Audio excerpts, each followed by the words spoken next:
Hi there, and welcome to the Buy, Grow, Sell podcast. If you're listening to this show, it probably means that a couple of things are true. One, you're likely to be a business owner. Two, you've probably come to terms with the fact that you will exit your company one day, whether you like it or not. And while that sounds like a really obvious statement, it's something that so many of us like to kind of bury in the back of our minds and almost try to ignore, and often until it's too late. So recognizing that we're all going to exit one day is really the basis for you exploring this stage of your journey, wherever you're at the moment, and seeking more information on how to do that well. Because let's be honest, there's lots of information and guidance out there on how to get into a business. There's lots of people who can tell you how to grow a business, but there's not many people telling you how to exit and how to exit properly. And if I know one thing, it is that whatever got you to where you are today, that won't get you over the finish line and allow you to exit on your own terms. So welcome to the Buy, Grow, Sell podcast. If you're listening to this episode, then you are taking the first step on this journey to educate yourself, to learn, to help you get a bit of a framework and an idea of how to tackle this next stage. So congratulations on being here. I'm really excited to be able to talk to you and hopefully share some insights that will help you along the way. I'm also really excited because today and this episode is our 100th episode for the podcast. You know, it's a milestone, I think, in creating this kind of content. And I think we've always tried to stay true to what we believe is the core of this show. And that is that we are a group of business owners passionately trying to help other business owners.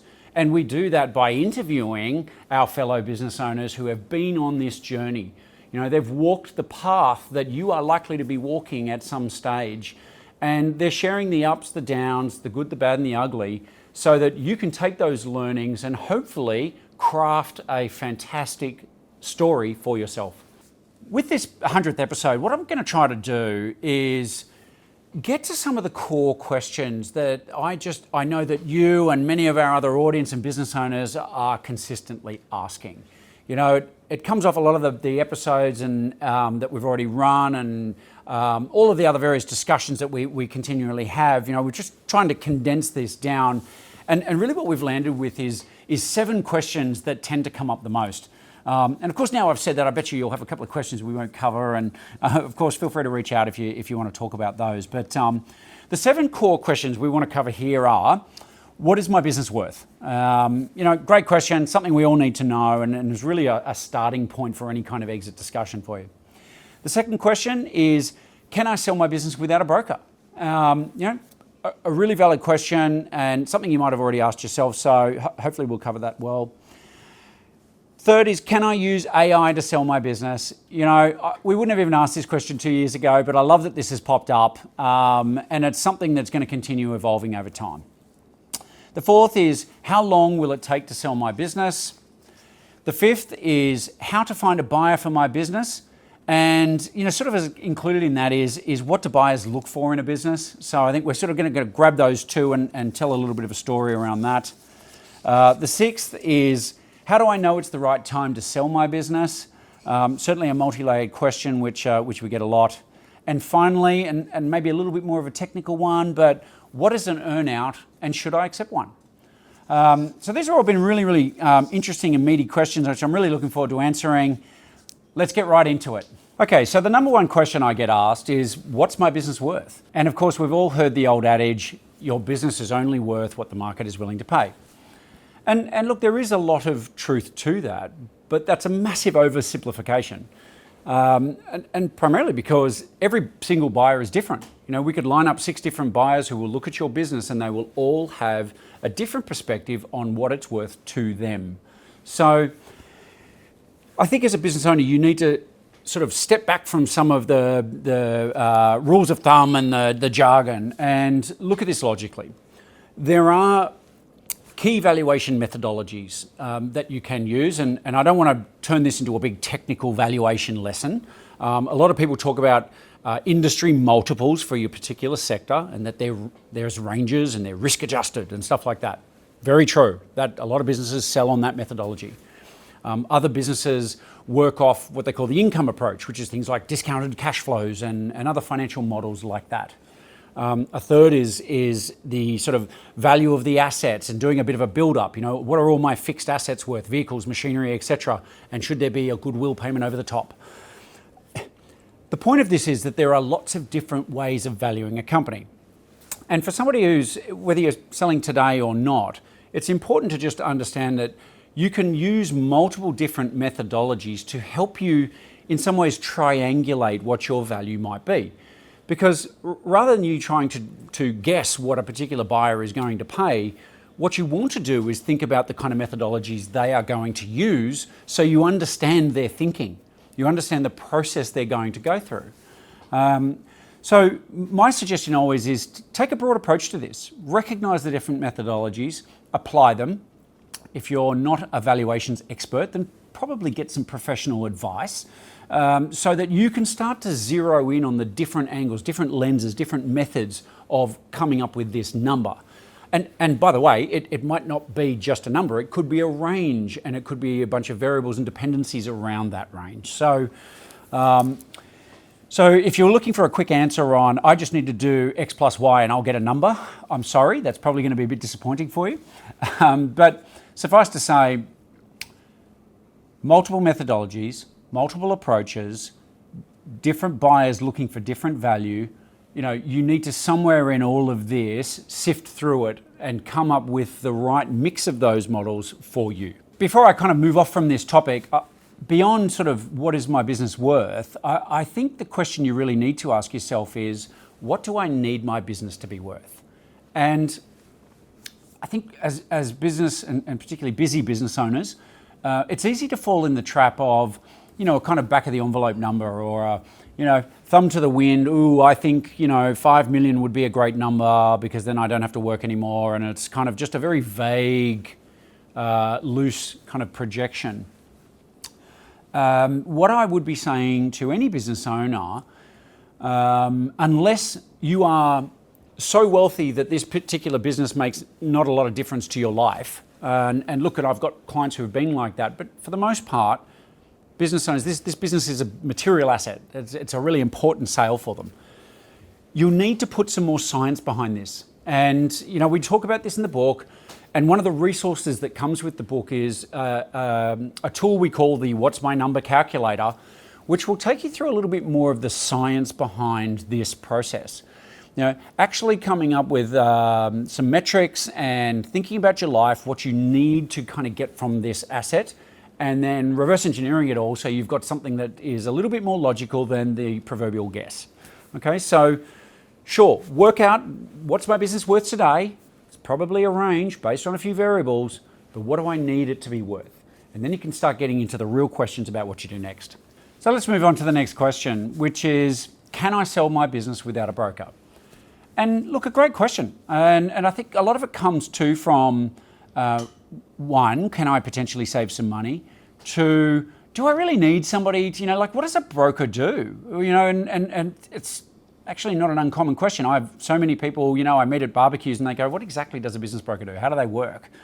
I think that selling a business is a highly complex process. Too many people relate it to or use the analogy of it's like selling a property. And it's, I guess, in some ways an easy analogy because particularly in Australia, home ownership is such a big deal. There's a really big focus in society and many people own a home or have been through that process. So, we're all trying to look for mental anchors we can hang on. But other than the fact that you're selling an asset and it's usually a very large asset in your sort of personal portfolio, the differences kind of then disappear. Nobody ever walks into your business and says, oh geez, I really love the floor plan of your office and the local public transport's really nice. Let's just pay a bit more money for this business. That just does not happen. So if you're going to sell your business, I think you need to recognize that there is going to be a set of skills and requirements that will get you from where you are to where you need to be. And what you've learned in your business to date is probably not going to equip you very well. Another analogy I like to use is, if you needed to go and have brain surgery, you wouldn't pop along to your GP just because he's a doctor and he knows where your brain is, right? Like he might be better qualified than you to operate on your brain, but probably not the guy you want to handle such a sensitive and delicate topic. Now, having said that, do transactions go through without advisors? Look, they do, but I think the big question you've got to ask is, A, what risks am I not seeing because I'm just not aware they exist? And B, what kind of money could I be leaving on the table because I just don't know how to work around and negotiate some of these delicate topics? So, in theory, yes, everything can be done and you can work it all out yourself and you could probably operate on your own brain if you really wanted to, but yeah, not the sort of thing that I would go down and try myself. So let's cover off the key elements that a good broker will bring to the party for you. First of all, it is experience, right? If you're going to go for a hike through a jungle, wouldn't you feel a lot more confident if you've had somebody who has walked through that jungle before? They've walked that path, they know the environment, they know the things to look for. That kind of leading experience, we understand that in almost every other aspect of our life, but because selling businesses is quite a foreign concept for most people, they don't necessarily draw that parallel with this phase. So it is experience, and that experience doesn't just help you find more buyers, although a good broker will bring quality buyers. It's also providing some of the advice along the way that impacts business owners in an emotional way, right? It's one of my favourites is that nobody likes being told they've got an ugly child, and it's a bit of a harsh expression, but sometimes a buyer comes in and they'll make comments about your business purely as a part of the negotiating game, and then of course it's quite offensive, and I've seen business owners become quite irate. Hands hitting table, I'm not dealing with this guy anymore. And just not recognising that this is par for the course, it is quite normal, and a good broker or advisor knows how to hold your hand, walk you through it, deflect some of this stuff that you probably don't even need to hear, and just shelter you from the back and forth that a negotiation will typically or how a typical negotiation will play out. And I think that the add-on to that is that, as the owner and the seller of this business, there's a good chance you might end up hanging around for a while, right? The deal gets done, you get asked to, maybe you're doing an earnout, maybe you're not, you're just doing a transition for a period of time. Well, let's say that period of time was 12 months. You now need to work with this buyer very closely, right? You might even be reporting to them. And so this arm's length negotiation piece is actually really important so that a good broker can not only ask the difficult questions of the buyer, they can also handle some of the difficult questions from the buyer, and you get to preserve your relationship and put you in a good position for a working relationship into the future. So let me give you a really good example. I've got a client that's in the civil construction space. They build roads, they do a range of different things. Great business, very profitable. When we first started talking about a sale process, they were looking for a price of around $40 million. Having done some background work, we felt that price was quite reasonable, and there was maybe even some more upside to it. Somewhere between that conversation and us actually going to market, their expectations moved, which is also a dangerous thing to happen, but they decided somewhere in that phase that they actually wanted $50 million for the business. Now, we ended up actually with 3 buyers on this business, all putting in different offers. But the first one that came in was an international group. They'd put an offer of $52 million. Now, one of the things we talk a lot about is that money and terms go hand in hand. And so while the money was quite attractive, some of the terms were a little bit more challenging, not unreasonable, but just a little bit more challenging for the owner. And when we shared that offer with the clients, we ended up jumping on a call to debrief. I was sort of taken aback because the clients got on the call and they were hostile and angry and outraged about various things. And, I almost had to actually stop with them and say, look, I need you to explain to me how somebody offering you $52 million for your business is so insulting. You might not like all the terms, but it's an offer and it's a negotiating point and it's not designed to insult you. And so I guess having somebody who acts as an intermediary, not only helps shape some of this stuff, but also just protects you from a lot of the challenges and difficult conversations that are going to come with this journey. Now, The feed on, or the flow on, I guess, from can I sell my business without a broker is, can I use AI to help me sell my business? Or in other words, can I use AI as my M&A advisor? I think we're all using ChatGPT and other LLMs these days. Everybody likes to put the prompt, I need you to act like a world-class M&A advisor, and hoping that it will then give you all the answers to your particular situation. So let me just say at the outset, AI is amazing, right? And there are functions within AI that can be very, very effective for analysis and things like that. But for the average punter, we're all using large language models, LLMs, right? ChatGPT, etc. And those models, first of all, aren't necessarily equipped with all the detail of some of the more technical processes that get run. B, they don't actually have all of the inputs and answers from your scenario. They'll have your perspective, but they're not going to have the perspective of the other side of the transaction. They're not going to have the perspective of all the intermediaries that are involved that have an enormous amount of experience, even the language they use and the knowledge that they apply to it. So first of all, you're setting that AI up for failure because you're giving it limited information and expecting it to give you an answer that's accurate. But the second part to this is, and this is the really hazardous part, is that AI is always trying to tell you what you want to hear. It tries to flatter you, and even when you call it out and say, well, that's actually not true, and you give the evidence, what does it do? It says, oh, thanks for pulling me up on that, and let's just keep moving as if that never happened. Well, unfortunately, you might have already taken moves or made moves or taken steps on the back of that advice. And it could either ruin your deal or you could end up doing a deal that just is not right. In fact, I was chatting to a guy recently who was saying to me, I got approached by a buyer and I've been using ChatGPT as my advisor. And I was naturally curious and I started exploring it with him. And he was talking about warranties and indemnities and things like that, and saying that ChatGPT had told him to throw this up front and get this clear before you take another step. And it was all this sort of stuff that was putting the cart before the horse. It was just a completely inappropriate conversation to be having at that point in the process. And I couldn't help but thinking, this guy's just not going to get a deal done. He's going to go round and round the circles. He's going to waste an enormous amount of time. He's going to share a huge amount of confidential data. And then somewhere along the line here, like a lot of our clients do, they kind of look up and it's been 6 or 9 or 12 months later and they realize they've been peeled like an onion, they've given over all this information and they're no closer to getting a deal done. So can AI help you? Of course it can help you, but don't expect it to deliver something to you that it's not equipped to do. So let's move on.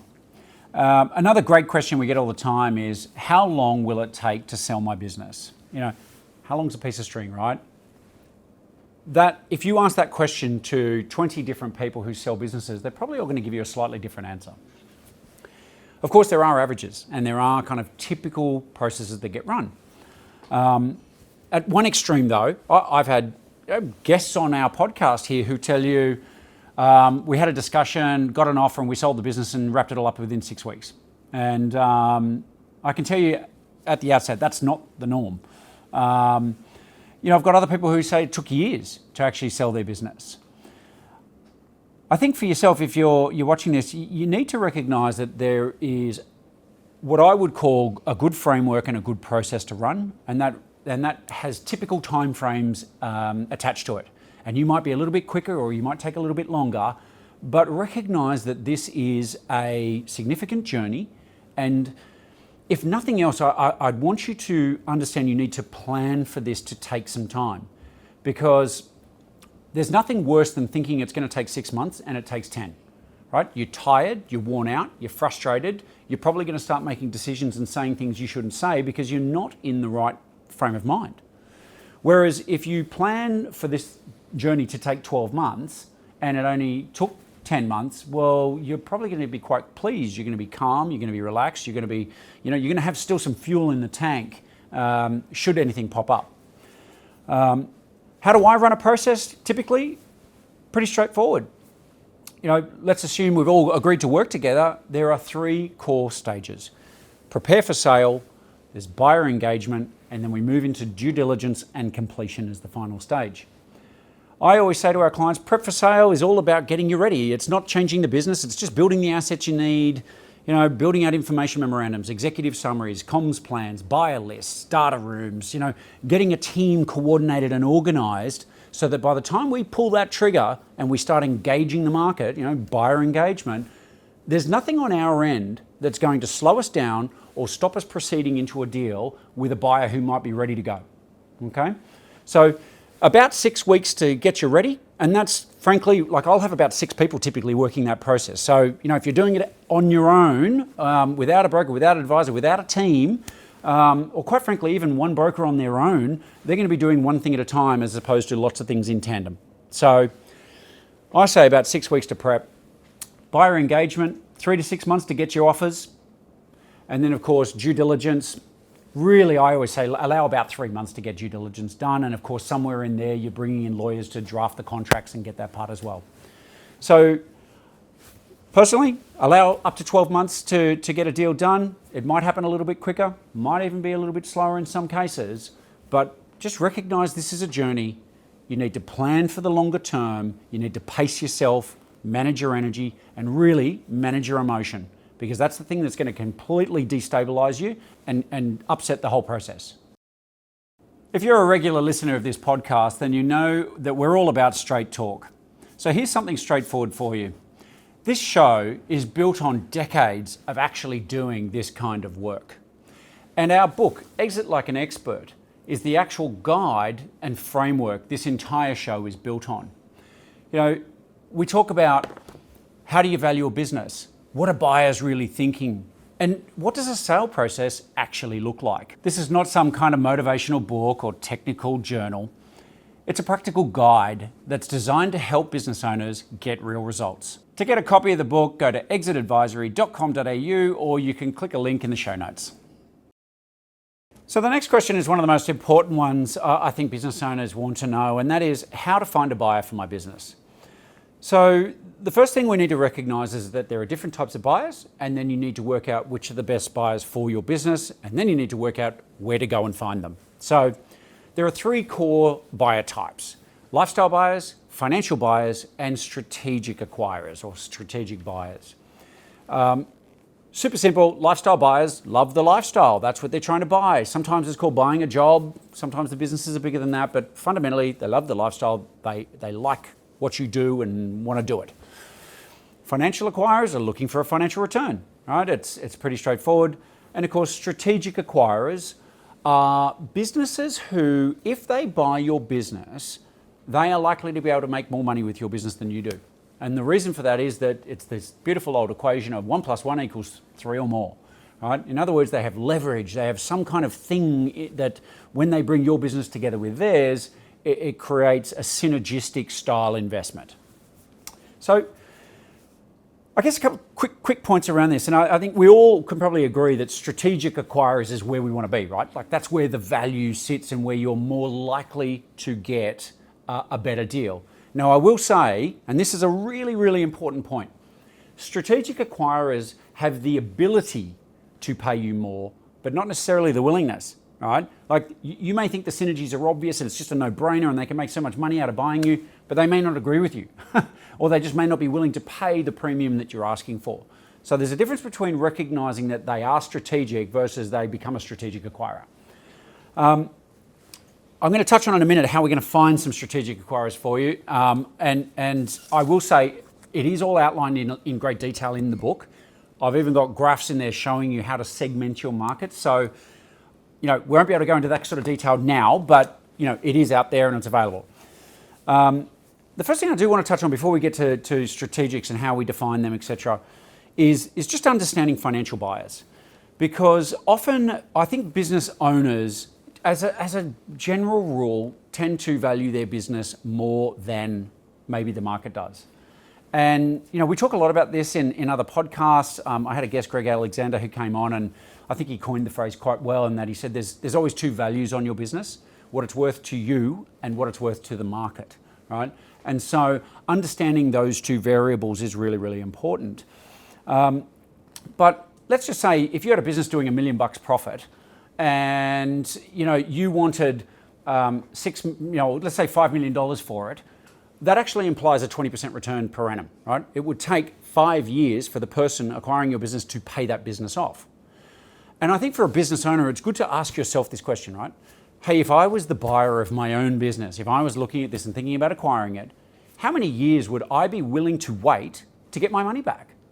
And I think for a lot of business owners, when you use that lens, and I've actually asked that question to plenty of clients in the past, many times they'll be saying, I want a 5-time multiple, but I only want to wait 3 years to get my money back if I was buying it.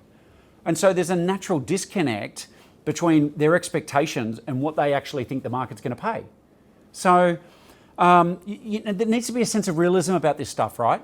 Now, of course, a 5 multiple implies a 20% return per annum. A 3 multiple implies a 33% return per annum. Without getting more technical than that, I want you to be able to take that little model away and think about what kind of financial return does an investor get if they're paying X versus Y, okay? If you can get that dynamic right in your own mind, then you're going to be thinking like an acquirer, and you're probably going to either save yourself a lot of time or you're going to be able to get to a deal a lot quicker. Now, let's get on to the strategic acquirers, right? Because that's the place we all want to be. Now, the best way I can sort of suggest to you to find strategic acquirers is to understand your market and start to map it, okay? Now, we all know the old XY diagram that we did in year 8 math at school, right? Now, let's just imagine you're in the middle of that little crosshairs there. On that vertical Y axis, that's your vertical industry chain. So if you're in the middle, everyone upstream is a supplier and everyone downstream is some form of a customer. You know, if you're a manufacturer, you've got raw materials, they probably go get refined and they go to a different manufacturer and eventually you get your parts and build everything. You might sell to a wholesaler who sells to a retailer who sells to a customer. That's how a vertical industry chain works, right? Now, if you think horizontally on that x-axis, they're all your competitors, right? Out to your left might be certain types of competitors and out to the right might be different styles of competitors. But either way, whether they're in your vertical industry chain or they're a competitor, they have a point of leverage, right? If they acquire your business, 1 + 1 could, highly likely, might equal 3 or more. Now, I want you to think 3-dimensionally for a moment. On that z-axis, right? That z-axis is what I call all of your complementary buyers. This is your classic cross-sell. To give you an example, hey, we're an engineering firm. We give a lot of business to architects, right? Buying an architect business doesn't compete with us. They're not in our supply chain necessarily, but it just makes sense, right? They're complementary to what we do as a core business.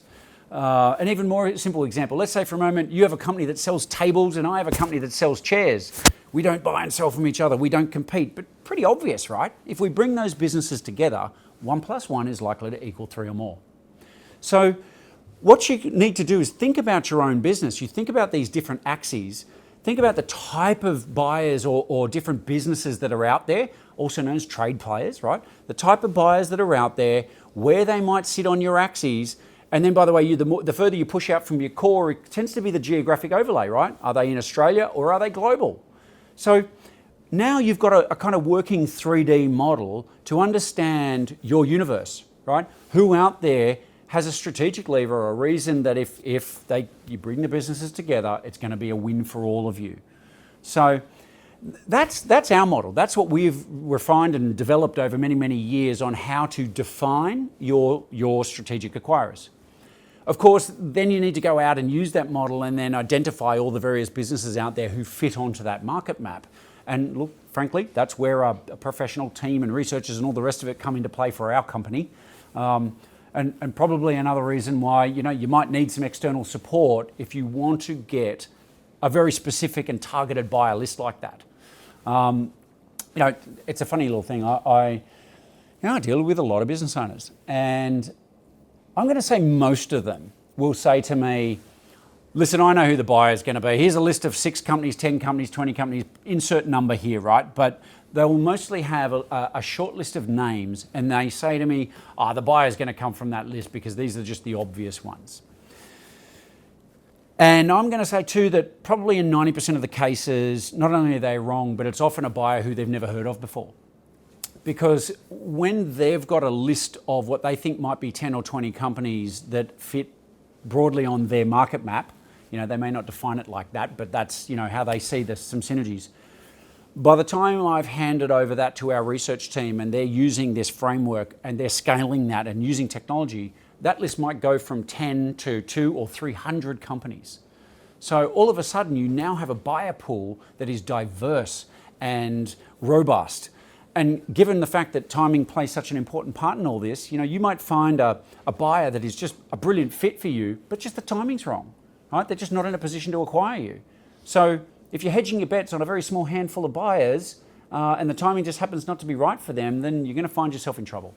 So my belief is you need to have a model, but you need to be able to go broad and you need to be able to scale that if you need to, so that you can smooth out some of the anomalies in the market that you can't control, which is things like timing and broader market perception. So that's a working example about if you're selling your company, about how to go and find a buyer, and certainly for you hopefully to think about the different types of buyers that do exist. I know many of you are going to be saying, well, what about employees within the business? And yes, management buyouts and employee share programs and things like that do exist. But I also think you need to ask yourself what kind of exit you're looking for. Because I will say that I believe in, and I'd be making up a percentage, but it is an extraordinarily high percentage of cases that we've seen that employees, even the managers of those companies, don't really have the capital to buy you out.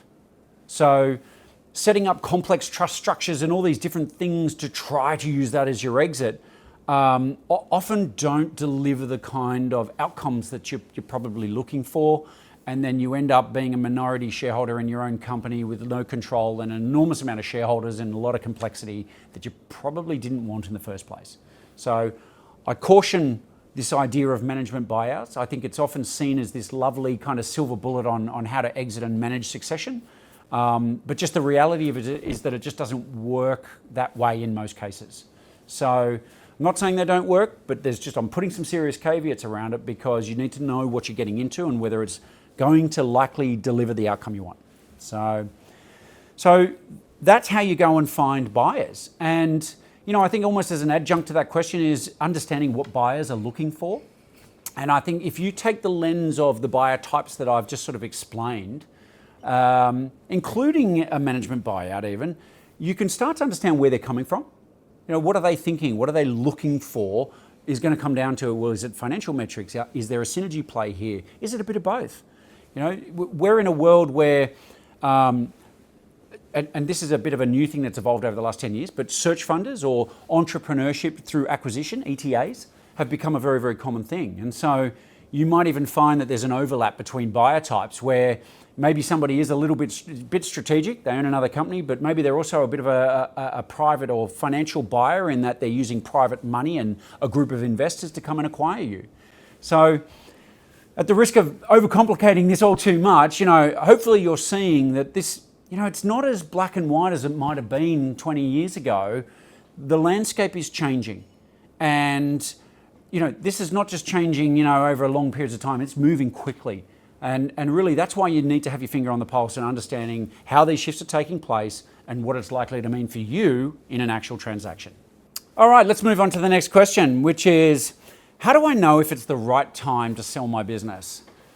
Now, once again, this is a bit of a multi-layered question, which I could spend a long time on, but I'm going to try and keep this nice and sharp for you. I see timing as a multi-headed beast. All right. And now I want you to think about this in terms of layers. There is 3 core areas of timing. The first being the macroeconomic space. What's going on in the world? Is the economy a good time? Is it giving you a good window? I think I've given the analogy before that we're all small boats on a very big ocean, and whichever way the current or the waves are going, we're going to go with it, right? And certainly if you try to fight against it, you're probably going to find yourself in a struggling sort of battle. So you do want to look at the broader macroeconomic picture and understand whether it's a good time to sell. What's the credit environment look like? What are interest rates doing? Is money freely available? Are banks lending? Is the private credit space looking healthy? And there's lots of data out there, which I'm not going to kind of get into that today because you can do your research, Google it. You're going to find things around there that'll help you form a picture. There's some very great economists out there who will also be able to provide some insight into that. So macro picture, Does that make sense for you at the moment? Then there's your industry sector. What's going on? Are you in healthcare? Are you in manufacturing? Are you a SaaS company? Are you an IT services company? We deal with all these types of different businesses, and they all sort of, in some ways, march to their own tune. They're impacted by the macro environment, but there's always sector-based, whether it's regulations or norms, things that are going on that will impact you. So a great example recently has just been the changes to the NDIS system. Healthcare companies are having to make shifts. Some of them are selling and getting out because of the changes coming. Others are doubling down and investing. But it impacts the way businesses are going to be sold, and it's probably going to impact them over the next couple of years. So you need to have a view on this stuff, right? You will be the expert for your sector, so you should have a view anyway on what's likely to be going on and how you can leverage that timing for your own benefit. Of course, the third timing is going to be what's going on with you, the business owner, and you, your actual company. Like if you're in a time where things are challenging, profits are down, trends are down, that's probably not a great time for you to be selling. Now, having said that, if that was, I'm a big believer, I've talked about the 3 layers of timing here. I think you kind of need at least 2 of those factors in your favor to want to consider selling. If your business is not performing and your industry's in the doldrums, well, even if it's a good macro environment, you're probably not going to get the kind of valuation or the kind of outcomes you want. Having said that, if the macro environment was booming and your industry sector was booming, but you had a challenging time over the last couple of years, you may actually still find that there are buyers for your business, and they'll come up with a number that's not driven by traditional profit metrics.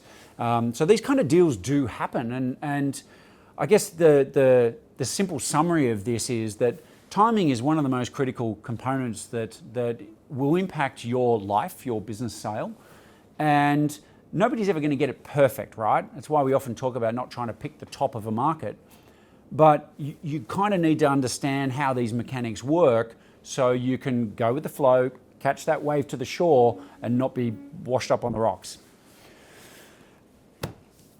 Now, I want to say one final little thing around timing, and that is just when it comes to your own personal timing, like there's some real elements to this, right?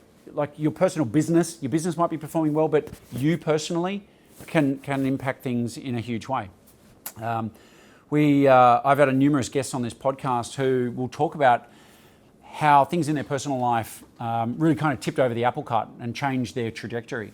Sandy, one of our guests, her husband passed away. He's just suddenly died, and that changed the way they viewed that business and how they wanted to sell. So health factors are always going to be a big one, whether it's your health or your health of a personal loved one, a family member, whatever it might be, because I think when health issues happen, your priorities change and the way you view an exit will radically change. But there are other things too, right? Maybe people are easing in towards retirement, and so they know that this exit is coming sooner rather than later. There can be a myriad of other things. The point of it is, 1, recognize that you're going to exit your business one day, whether you like it or not. 2, recognize that unexpected stuff happens. And, the whole thing of if something happened to you and you walked out of your business tomorrow, you just literally could not work anymore. Well, what would happen to your business if that occurred? Would your business crumble, or would it continue to thrive and benefit without you, operationally driving the outcomes? These are all things that you need to ask yourself. And look, if the business is going to face critical issues with you stepping out tomorrow, then you've got a succession issue, right? You've got another set of challenges that you need to think about if you're going to maximize some kind of an exit. So hopefully you can see here, timing, it is such an important issue, but it's a really complicated issue too. And there's so many variables here that are not in your control. We all understand the sphere of control, and we've got a sphere of influence, things you can have some influence over, but you're not necessarily going to have full control over. And then there's the rest of the world, right? So recognize that the world is unpredictable. Try to build in some robust elements to your business to manage things that are going to pop up, because they always do. The next little question I've got is interesting. It's a bit more of a technical one, but it sort of leads into a broader context. So the question is, what is an earnout, and should I accept one? So an earnout is part of really a deal structure. So before I kind of get right into whether you should accept this thing, let's take a little step back and just give you an overarching concept of deal structures. So when you sell your business, you get paid a sum of money, right? Like the consideration that you get paid is typically going to be allocated in one or more of 4 different buckets. And I'm going to go through and just explain these buckets so you get a bit of a concept, because an earnout is one of those buckets. The first bucket is the one we all want. It's cash, and it's cash up front. You know, you sign a contract, you either get paid on that day you sign the contract, or there's a small settlement period that might be 10 working days, it could be a month. But typically there's a little short period and you get the money, right? And once that money's in your hands, well, I know I'd much prefer it in my hands than somebody else's hands if I'm, selling my company. So cash up front, it's the thing we all want the most in, and it's nice and clean. The second bucket is what I will call, it's deferred, but not at risk, okay? Another name for that is vendor finance. So you're the business owner, you're the seller, you're the vendor, right? So effectively, vendor finance is you're loaning some money to the buyer so they can acquire your company. Now, a lot of people hearing this might go, why on earth would I want to lend money to the buyer? I don't even know who they are. And that's a fair question. But look, vendor finance is a very common mechanism in small to medium businesses.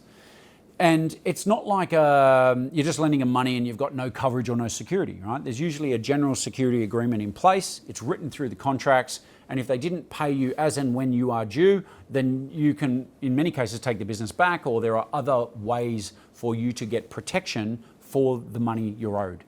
And that's a real distinction here, right? It is a debt obligation. It's not sort of an equity kind of convertible note or some other fancy financial instrument. It's just a debt. They owe you the money. And so that's often a nice tool or mechanism within a deal structure that will help facilitate deals that otherwise won't get done, right? And I think that's an important distinction here. If you're a business owner saying, I will only ever accept cash up front, well, maybe you will get a deal, but you've probably limited that buyer pool significantly. And I guess the other aspect to that too is by allowing some of these other structures, you actually might get more for the deal as well. So let's keep moving. So cash up front, you've got vendor finance. The third one is an earnout. So in other words, the money is deferred, but it is also at risk.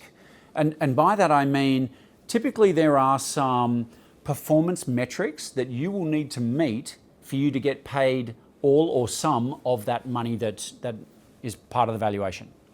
A great example of this might be, and I'll walk through and give you a good an overarching example, but some of those metrics might be you need to hit a certain profit number or a certain revenue number, or it might be a combination of those kind of metrics. An important thing to note here too is that certainly in the deals we negotiate, rarely is that earnout an all or nothing number, right? It's never just black and white, you've hit it or you've not hit it. Typically there are ranges, there are thresholds. We put a range of options around that. So once again, I don't want to get too sort of technical with this, but there could be ceilings and floors and caps, collars, those sort of stuff where we say, okay, well, if you hit the number we all agreed on, then you get 100% of the number. If you don't hit that full number, you'll still get paid something. It might be proportionate. But also with earnouts, sometimes you can actually earn more than what you initially thought if you actually outperform the performance criteria that's been put in front of you. So earnouts, are they common? Absolutely. They're very, very common in small to medium transactions. Are they always present in every deal? Absolutely not. But I think it's important to understand that they are common, and it is, I would expect in many cases that a buyer will include that in the mix of deal structures they might put forward in an offer. Now, the fourth and final bucket is scrip, which is another way of saying that is shares in the company that's buying you. So you might swap some of your shares for some of their shares. I put this last because it's less common. It doesn't happen a lot. A little more common when you're coming along for the journey and helping them grow for the next number of years, or if you're being acquired by a listed company and they've got obviously as a listed company, their shares are actively traded on an open market, so you have a lot more liquidity And so it makes a little more sense to be able to offer you shares as part of that total consideration. So now, a lot of that might be sounding a little bit technical here, 4 core buckets, but let's just walk through a really, really simple example for you. Let's just say for a moment that you sold a business for $5 million, and I'm just using a nice easy number so the math will make sense. A buyer in that example might say, look, we'll give you $3 million in cash up front, bucket 1 ticked. We'll put $1 million in vendor finance, so it's not at risk. You just need to turn up and do what you said you were going to do, and it's a debt obligation. And they might actually say with that $1 million, we'll pay $500,000 at the end of the first year and $500,000 at the end of the second year. So it's effectively a 2-year loan. Now, by the way, those loans sometimes do attract interest, sometimes they don't. This is all part of the negotiation. They might, with the final $1 million, so we had 3 in cash, 1 in vendor finance, there might be $1 million on an earnout, and that earnout period would typically, in a lot of cases, reflect the same period for the vendor finance, so it might go over 2 years, and you might need to hit certain revenue or profit targets each year. So $500,000 year 1, $500,000 year 2. Now, I'm not saying that's how all deals are structured. I'm just trying to give a simple example of how these buckets might be utilised in a way that is fairly sort of common.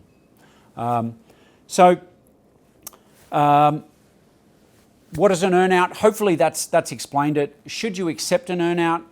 Look, the answer, like most of these things, is it depends, right? It depends on what the terms are. It depends on how much of the deal is on the earnout. It depends on how much risk you're taking.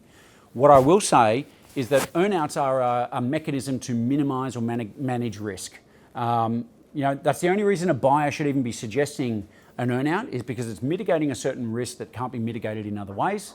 And so you need to ask yourself, A, can we mitigate those risks without that sort of type of structure? And if not, well, what's a reasonable amount of earnout and what are the reasonable terms around that to mitigate the risk without you taking on more risk than you need to? So, a little bit technical there. Hopefully that's answered it at least a broad concept. Of course, if you've got more questions about that, and I imagine many of you will, feel free to reach out and I can get a little more specific for you. So there you go. We've answered the 7 most common questions we're getting. Hopefully that's been helpful to you and added a little bit of value and context. As you can probably see by some of my answers, these are complex issues, right? There's so much involved. And I think when you take your business, your unique environment, scenario, the people in your business, the people in your world, throw in timing, throw in market conditions, you can see how these things can be quite hard to navigate. So all I can really say is I hope that's added value. If you've got some more questions, feel free to reach out. We'd be very happy to talk through some of the specifics of your scenario and see if we can add even more context for you. But hopefully this has been helpful and you've enjoyed watching. I think the most valuable stories we share on this show are not the ones where everything went right and it's a beautifully well-scripted story. It's the one where they're honest, open, things went wrong and founders faced challenges and dealt with failures. They're the ones that we can all relate to.